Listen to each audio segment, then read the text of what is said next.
Depuis une dizaine d'années, on voit dans les musées s'exposer les photos de people. On voit des photos de people se vendre en galerie, comme les photos dites d'art il y a plus longtemps. Est-ce que vous pensez que c'est un phénomène de mode et que ça s'arrêtera très vite, ou que c'est un petit changement dans la société Non, je crois que ça reflète tout à fait la société d'aujourd'hui. Je crois que les gens aujourd'hui aiment bien avoir un beau tirage d'un artiste qu'ils aiment. C'est gai, ça reflète l'intimité de la personne, de l'artiste, et c'est vrai que les photos prennent de la valeur et deviennent mythiques aussi. Moi, c'est une séance beauté que j'ai faite en 1992. C'est vrai que c'est une photo qui représente bien Brigitte. Ce qui est très étonnant, c'est que toutes ces séances-là, elles se font naturellement. C'est-à-dire que ça a été fait à Paris en studio. Alors Brigitte, la tradition veut qu'elle arrive toujours à minuit et demi, 1h du matin pour pas être piégée par les paparazzi. Et puis elle est arrivée avec des bigoudis sur la tête, un foulard. Et puis j'étais un peu inquiet parce que moi je travaille toujours en studio avec des coiffeurs, maquilleurs, stylistes. Et puis elle a enlevé ses bigoudis un par un. Et puis là on a vu apparaître les boucles.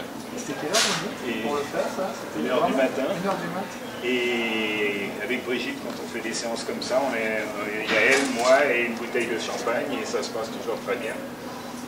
La mairie de Saint-Tropez et l'Office du tourisme vous consacrent donc cette immense exposition de vos photos de Brigitte Bardot. Comment vous avez choisi? Vous sortez un livre en même temps où il y a plus de 300 photos. Comment vous avez choisi celle qui serait exposée? Quel était le critère sur 30 ans de photos? C'est-à-dire que les 30 ans de photos sont faits en 3 catégories.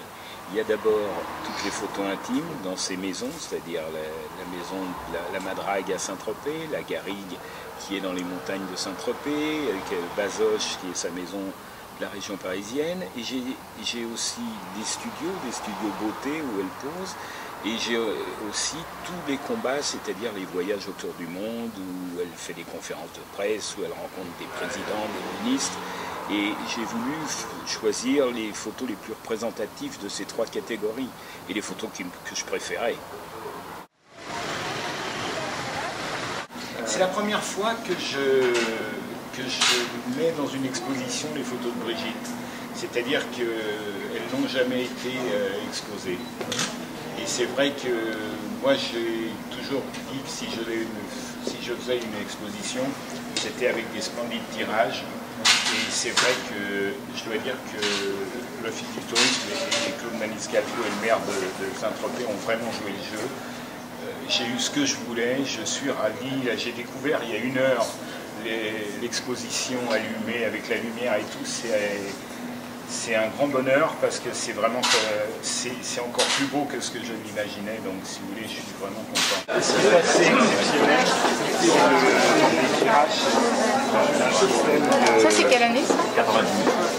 Et ça c'est un système où la photo est collée sur de l'aluminium et recouverte de plexiglas. Et c'est digne des musées nationaux. Possible, ça c'est Brigitte la combattante. Oui, voilà, Raphaël.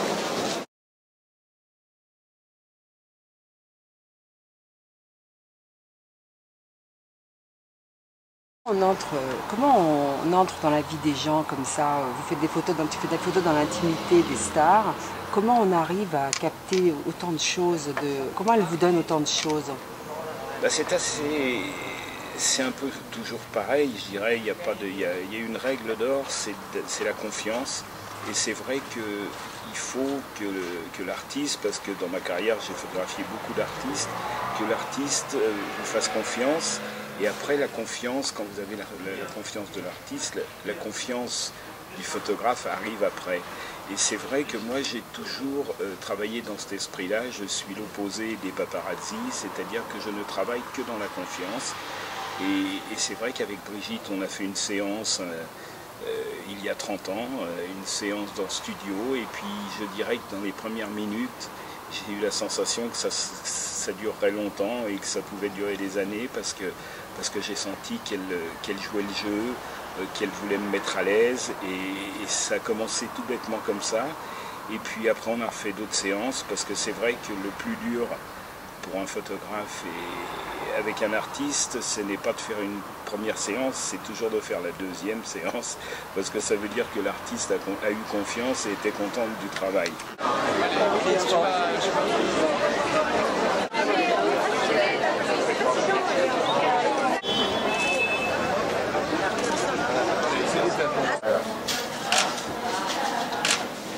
Il y a plein d'artistes avec qui vous avez fait beaucoup de séances photos. Qu'est-ce qui fait que votre relation est différente avec Brigitte Bardot?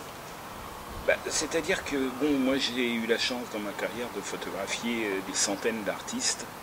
Et puis, très curieusement, vous apercevez que dans les centaines et centaines de personnes que vous avez photographiées, il y a des gens que vous photographiez une fois pour un magazine, que vous ne photographiez même jamais. Et puis après, il y a des gens qui vous redemandent, qui ont été satisfaits de la séance, qui ont été satisfaits du contact avec vous, qui ont été satisfaits des photos surtout, parce que du résultat photographique, c'est surtout ça. Et qui vous redemandent. Et après, vous faites des couvertures de magazines et les artistes vous imposent en disant voilà, j'ai l'habitude de travailler avec un photographe, c'est vrai que ça sera plus simple, etc. Et ça s'est fait comme ça. Puis alors, il y a une petite exception, il y a quelques artistes où c'est un peu comme dans la vie, c'est-à-dire qu'il y a aussi des artistes avec qui vous devenez amis. Ça a été le cas avec Brigitte. Brigitte, quand on ne peut pas se voir pendant 6 mois, et puis quand on se voit, on se saute au cou parce que elle est ravie de me revoir et je suis très heureux de la revoir aussi. Donc ça, c'est la vraie amitié, mais c'est comme dans la vie, il y a des gens avec qui on a des affinités, et puis des gens qui sont des copains, et puis il y a des gens qui sont des vrais amis. Avec Brigitte, c'est le cas.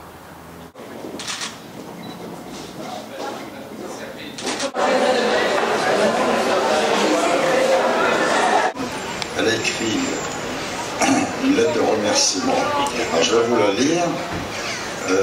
Je remercie infiniment la ville de Saint-Tropez, mon ami monsieur Claude-Marie Scalco, de l'Office du tourisme, pour le superbe hommage qu'ils me rendent avec cette exposition de photos du talentueux photographe Gérard Jacquemesse.